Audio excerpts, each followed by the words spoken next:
Here, Nita, your favorite diva, and I'm back for another trailer reaction. Go ahead and like, comment, subscribe. Let the diva know you stopped by. Make sure you subscribe if you like the vibe. If this is your first time here, welcome and welcome back, Diva Squad. You know what we do. We're getting ready to get into this. And so I give it 3 out of 5 stars. It knew what it was and it delivered just that. Doing a trailer reaction. On Nita the Diva's channel. This is House of Dragons tonight. What's up, everybody? It's your girl Nita, your favorite diva, and I'm back for the Braxtons. I know I owe you guys. So, in order, we are going to be getting into it. This is 103 Family Matters. And the synopsis reads, as I'm reading the synopsis, make sure you go ahead and like, comment, and subscribe to the channel if you care to do so, if you like the vibe, okay? The Braxtons are still mending from grief counseling, but when Traci's son, Kevin Jr., goes missing, his aunties spring into action.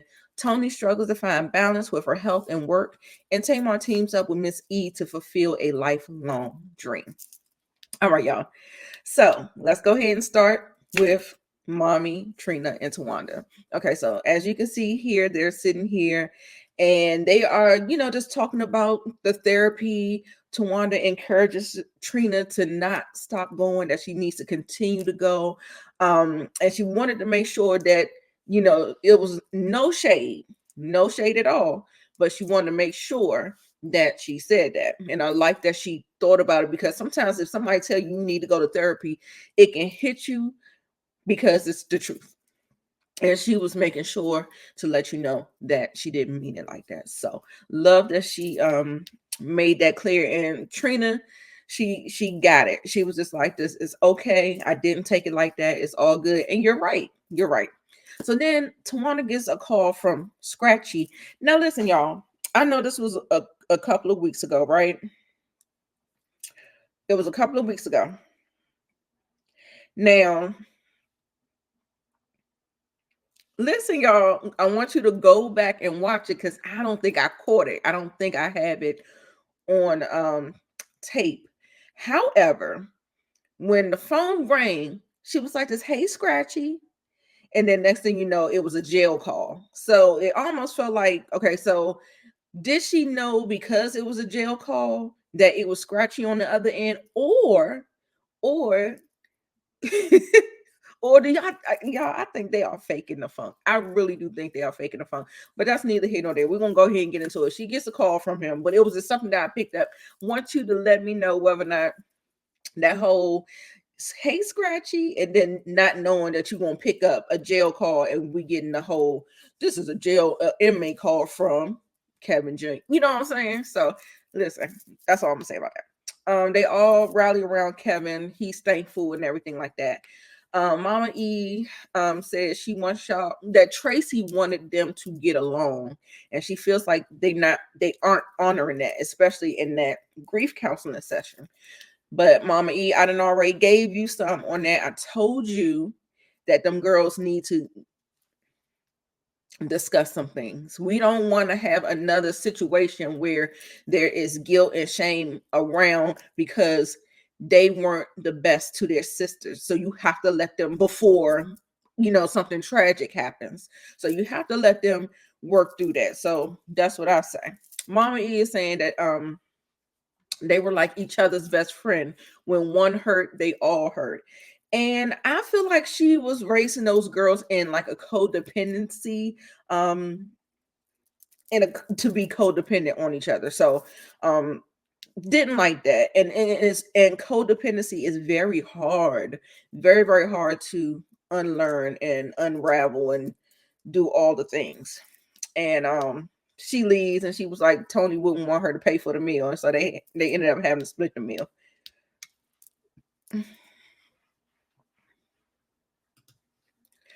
All right, so then we see that Trina needs more help. I think we already went over that. All right, so Toni meets with her manager and her stage manager about her condition, and they want to put something in place in case of an emergency. She wants to focus on her health, but she's having a lot of anxiety around it, just thinking that something can happen at any given time with the complications of the heart issues. Um, listen, this one over here with the glasses. Oh, they both got glasses on. The one right underneath the poster with Toni and Cedric. He was like, I will shut the whole thing down. You hear me? In regards to her health. So they don't play about Toni. And yeah, so the Love and Laughter tour select dates in 2024. I hope she just does not overdo it. That's all I'm gonna say about that.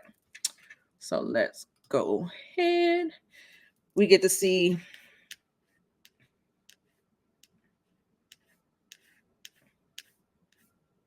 mm, Sheriff. My, my clips are out of order, but it's okay. Trina has her therapy session with Spirit. She says she has a lot of work to do. She spoke about Gabe, her husband, how he comes to her in her dreams, but he doesn't have she doesn't have the same feelings around when Gabe comes to her in her dreams the way she does with Traci. She said when Traci comes to her in her dreams, sometimes it's nostalgic and nice, but when she was ill, not so nice. So when you see the cancer ridden Traci, it didn't put Trina in a good space at all. She said sometimes she even sees the color leaving Traci's face. So that's definitely not good at all. It makes her feel sad, fearful, and she just has a lot of anxiety about it. And her sisters in their relationships, and she's like, "Who's next? Can we survive this?" Because they are getting up in age. So yeah, that is a just like I said earlier, when we're talking about grief and all the stuff and trying to work through their situation, they gotta name it. They gotta identify the problem in order to fix the problem. And Mama E can't keep on like screaming and shutting it down. She gotta put her church finger up and like let these girls hash it out. Okay. And then Spirit was like, Trina, what can we do to help you? And Trina really doesn't know. She just knows that she's not really able to put it into words and stuff like that. And she was saying that when she said that she couldn't put it into words, not that Spirit doesn't know how to help her. I think is she's asking her questions and she's refusing to give her answers, and so she can't access it just yet. So through more sessions, we'll get to possibly access this and address it. So she was like, you know, she just need to know where it stemmed from about the grief and stuff. And she said it stemmed from Gabe. She said, she said that was the first real, grieving situation, someone that, passed on, transition. She said she was very, very, she was punished for grieving Gabe by her husband, Vaughn. And she was like, I'm not grieving him like grieving him. And I'm like, this nigga, you got to be insecure to be mad and punishing her about grieving over a dead man. And I'm gonna need you to get your shit together, okay?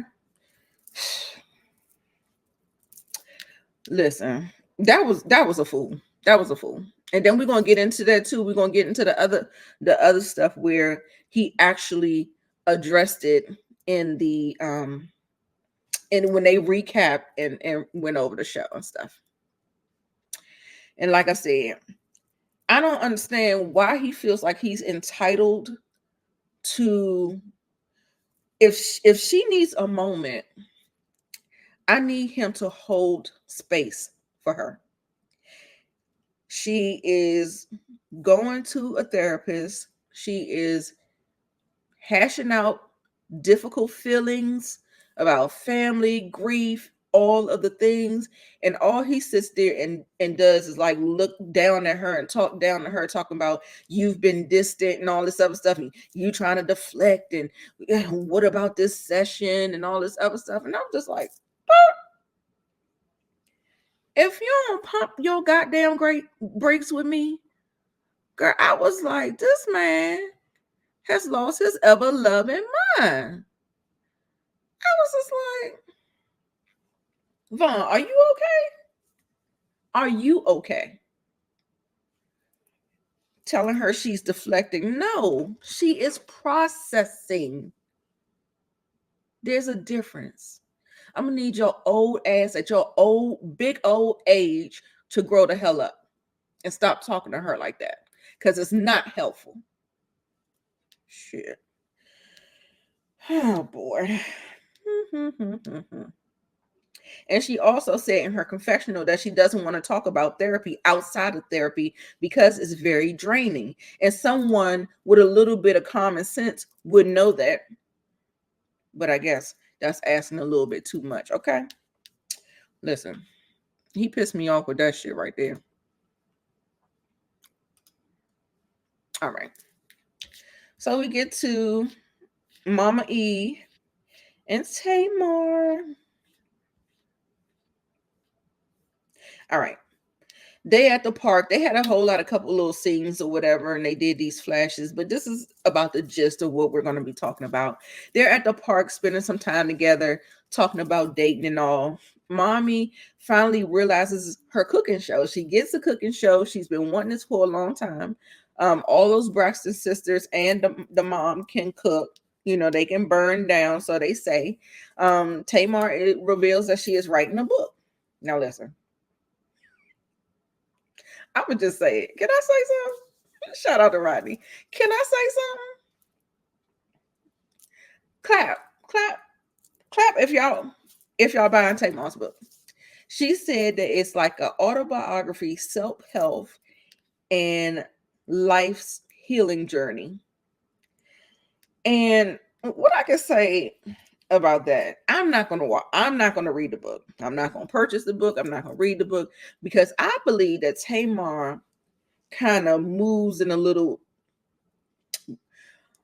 delusions of grandeur, and I think she misrepresents the actual factual. So I mean, yeah, you're telling your truth and your perspective. However, let's talk about the self-help. Are you helping yourself?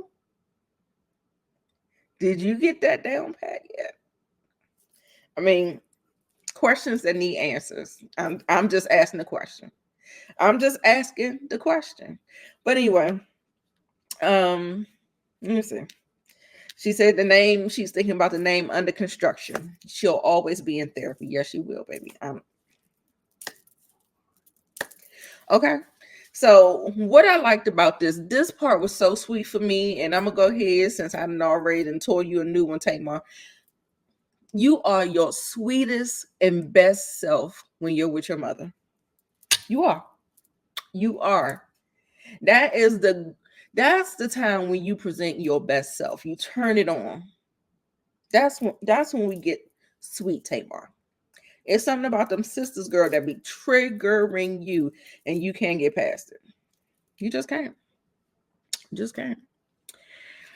Anyway, so after Toni's rehearsal, first of all, I think that they were rehearsing her way too hard. She was doing way too much. For her to be out of breath like that, absolutely not. Absolutely not. She looks amazing for her age, baby. You never know that she is 50 plus based on her physique alone. Beautiful woman. She was winded and stuff. I think she should scale it back.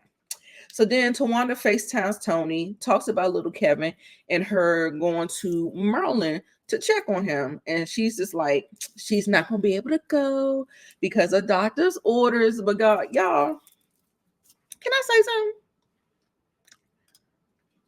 Can I say something? Because I feel like Miss Toni D. Braxton, she don't do a whole lot of traveling for nobody. And it's always an excuse. It's always, oh, I can't make it. I'm under doctor's orders. But yeah, in the next episode, she in Europe somewhere. But whenever the family needs her, she's unavailable. So there's that. I just want to know if you caught it, I caught it. Okay. So Trina is continuing grief therapy. This is what Towanda tells her. So I told you, Towanda knows where all the bones are buried. So she tells people information based on how they'll handle it, their maturity level, and all of this stuff. Y'all, we are going to get to episode 5, baby, because I have a lot of thoughts on that. But we're going to go ahead and just wrap it on up for this particular episode. she was like, she bigs Toni up for being able to speak her truth in the therapy session as well. And, Toni said it's still really, really hard for her. So then we get another phone call. So anyway, she gets in the car and I guess she's talking a little bit about her husband. I mean, her boyfriend. Lord have mercy.